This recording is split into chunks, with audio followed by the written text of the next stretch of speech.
Yeah, hi, good morning. Yeah, actually, I have this Amara Raja batteries share for 1081. I have 50 shares. So basically, want some insight on that, whether I need to hold because results are there on tomorrow. So I just wanted to check whether I need to hold or I need to exit. What was the thesis when you bought it, Asad?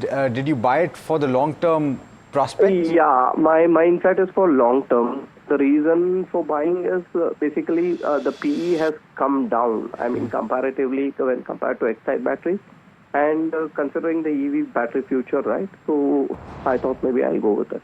Okay. All right. I'll come to you, Samir, on this one, on the valuations, and of course, awaiting the numbers that Asad is talking about. What do you make of this company?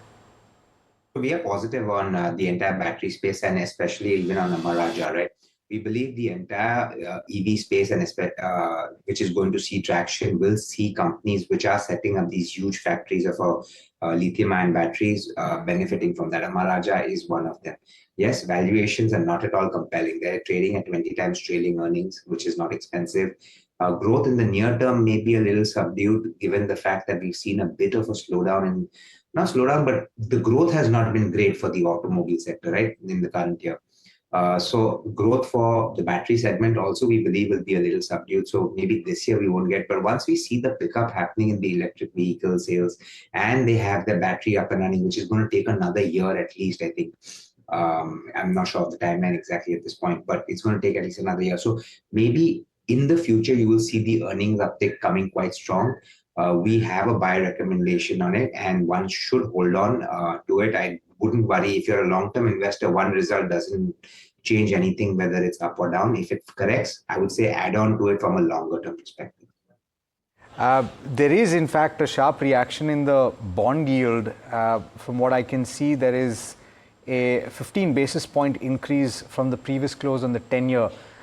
What you're seeing on the screen is the 7.1 coupon 2034, and there is an increase. It's currently at 6.75 or thereabouts, so it's cooled off maybe a tad bit. And maybe my feed on my phone is a little delayed, but there is no doubt a sharp spike in the bond yield. Perhaps to a certain extent, pricing in what will happen in the rest of the year, and also certain measures that the governor has announced that could have a bearing on how yields function. Of course, there was widely expected to be this rate cut. Maybe the projection on what is anticipated in the next year based on the projection for inflation is something that the street is looking at. And I'm talking about Mint Street here, not Dalal Street. And so bear that in mind. We will try and get you a sense of why the bond yields have spiked as they did. Of course, the rupee has not moved too much from where it was before the policy, but certainly the bond yields are going to be something that you should watch out for. Generally, you would say that if during a quarter there is a spike in bond yields, it has a bearing on treasuries for the banks, because a lot of these banks have a significant amount of hold to maturity bonds. So the actual impact is not very significant, but they have to have mark-to-market addressing of these changes in the yields. When the yields spike, you generally see a fall in the face value or the price of the bonds, and that has a bearing on treasury performance during a quarter. So certainly something to watch.